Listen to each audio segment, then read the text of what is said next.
Setelah sekian lama terkoreksi atau turun tajam, akhirnya saham Gudang Garam pun naik lumayan cepat, naik pesat. Sementara itu saham HM Sampurna nggak naik-naik, WIM baru naik dikit gitu. Jadi gimana sih sebenarnya analisis dari ketiga saham cigarettes ini? Yuk tonton video ini dari awal sampai akhir. Jangan lupa klik like, subscribe, and share. Mau dapat bimbingan intensif belajar saham dan referensi? Bisa tanya jawab secara intensif? Yuk, daftar Mtrade sekarang di mtrade.id/whatsapp atau klik di bawah sini ya. Nah, teman-teman, sebelum kita mulai untuk bahas ketiga saham cigarette tersebut, jangan lupa ya teman-teman ya, bahwa kita selalu kasih disclaimer dalam investasi saham itu selalu mengandung risiko yang teman-teman mesti antisipasi sendiri, dan konten kali ini bukan sifatnya sebagai rekomendasi, bukan perintah beli dan jual, melainkan sebagai edukasi. Yuk langsung aja teman-teman tonton dari awal sampai habis. Bersama kita di sini udah ada Pak Andre Benas, beliau adalah Chief of Equity Research dari Mtrade.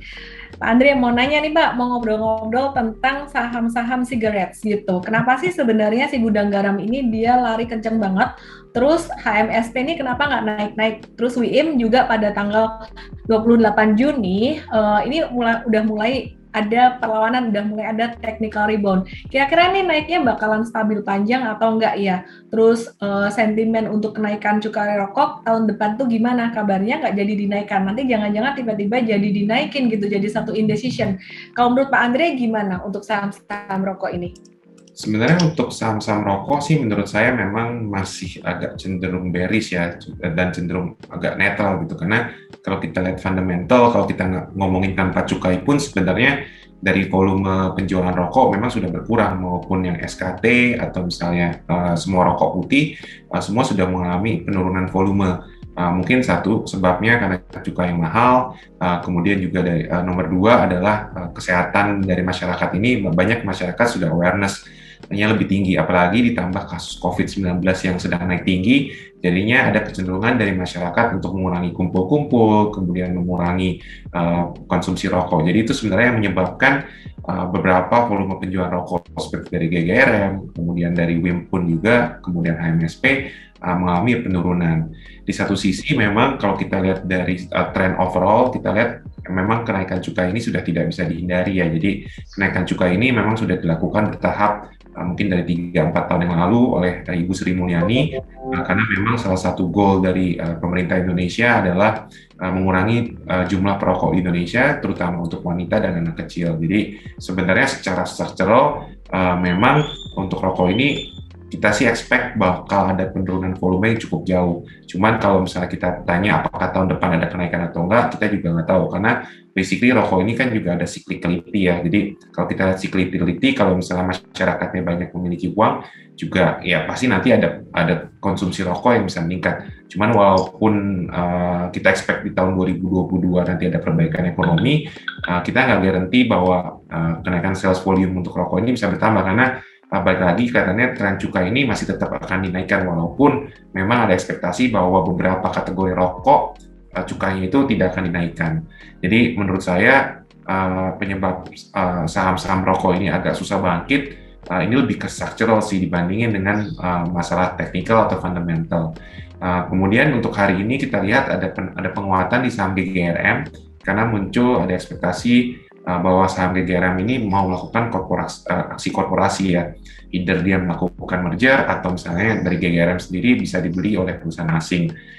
Kita tahu pemain rokok di Indonesia sudah tidak banyak, dan memang dari pemain lokal pun juga penambahan produk juga udah nggak sekencang kalau kita lihat 5-7 tahun yang lalu gitu. Jadi memang ini ada ekspektasi konsolidasi, terutama bagi pemain rokok dunia sebenarnya yang masih melihat market Indonesia masih cukup atraktif ya dibandingin dengan market di luar negeri seperti di Amerika Serikat, Jepang, Australia yang memiliki kecenderungan penurunan market share. Jadi walaupun di Indonesia mengalami penurunan market share, tapi kelihatannya konsumsi rokok per kapita masih lebih besar dibandingin dengan negara-negara maju. Jadi ada ekspektasi bahwa GGRM kelihatannya akan diakuisisi. Ini juga disclaimer ya, kita juga nggak guaranteed bahwa akan terjadi aksi korporasi, karena biasanya aksi korporasi ini terjadinya panjang sekali, dan basically yang tahu itu hanya yang segelintir orang. Jadi kalau misalnya market bereaksi terhadap berita tersebut, berarti memang ada diskusi walaupun hasilnya nanti belum tentu sesuai yang kita harapkan.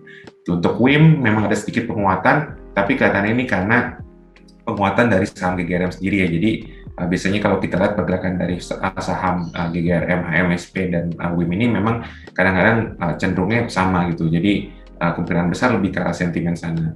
Kalau kita ngomongin valuasi, sebenarnya memang valuasi dari GGRM, HMSP masih cukup murah. Cuman balik lagi ini masalah struktural. Jadi kita mesti melihat tren penjualan, kemudian tren cukai. Ini bagaimana? Karena kalau untuk tren cukai kelihatannya mulai kuartal 3 akan lebih banyak dibicarakan karena biasanya di kuartal 3 ada pembahasan RAPBN untuk tahun 2022. Jadi teman-teman mungkin bisa berhati-hati dan lebih memperhatikan tentang berita RAPBN karena menyangkut berita cukai untuk tahun 2022. Oke, sekarang kita cek analisis teknikalnya ya teman-teman ya. Nah, ini adalah analisis teknikal dari saham GGRM di mana dia sudah naik lumayan tinggi nih dari bulan Juni kemarin, dari bottomnya pada tanggal 9 Juni, ini udah naik 23%, lumayan tinggi untuk saham big caps ya. Dan per tanggal 28 Juni 2021, tepatnya ketika video ini dibuat, GGRM hari ini udah breakout dari resisten kuatnya MA200 ya. Artinya sebenarnya GGRM udah mulai keluar dari tren turunnya. Apakah akan langsung lanjut uptrend? Menurut saya sih enggak. Kemungkinan besar GGRM akan terkoreksi, dan bahkan kalau jika terkoreksi dia bisa koreksi normal itu bisa mencapai angka 38.000. Dari mana angka 38.000 ini didapat? Dari support ini pada tanggal 9 April, dan bahkan bukan tidak mungkin terkoreksi normal sampai ke angka 36.000.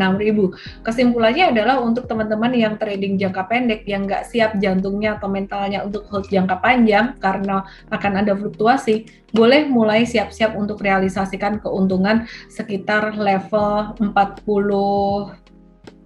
4 ribuan ya, mulai dari saat ini sampai 44 ribuan. Kenapa 44 ribu? Karena dia nutup gap di sini di sekitar tanggal 10 sampai 11 Desember gitu. Nah, jadi teman-teman ini buat saham GGRM, teman-teman lihat untuk tren turunnya sudah mulai di breakout ke atas. Oke, jadi untuk investor hold aja yang siap dengan fluktuasi, tapi kalau nggak siap dengan fluktuasi, boleh siap-siap untuk realisasikan keuntungan. Nah, sementara itu untuk saham HMSP sendiri,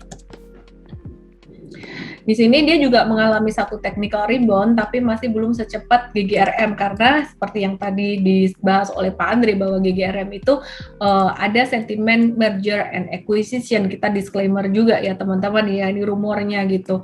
Namun secara valuasi sendiri untuk GGRM dan HMSP jika dibandingkan dengan beberapa tahun sebelumnya udah murah sekali, sehingga ini juga bisa menarik perhatian investor besar untuk masuk ke sini gitu. Jadi GGRM untuk HMSP sendiri di level 1085 atau 1090-an. Ini merupakan level terendah pada 20 Maret 2020, dan pada waktu itu ketika kena langsung diborong naik. Jadi perkiraan MTrade HMSP ini juga udah mencapai level bottom-nya, dan untuk untuk investasi jangka panjang sebenarnya angka ini cukup menarik, tapi kita tetap disclaimer dengan adanya sentimen kenaikan cukai rokok dan industri yang sudah cukup sunset. Nah, sementara itu untuk BIM sendiri secara teknikal dia juga hari ini sudah mengalami satu technical rebound, dan di MTrade sih ada di tradingan juga.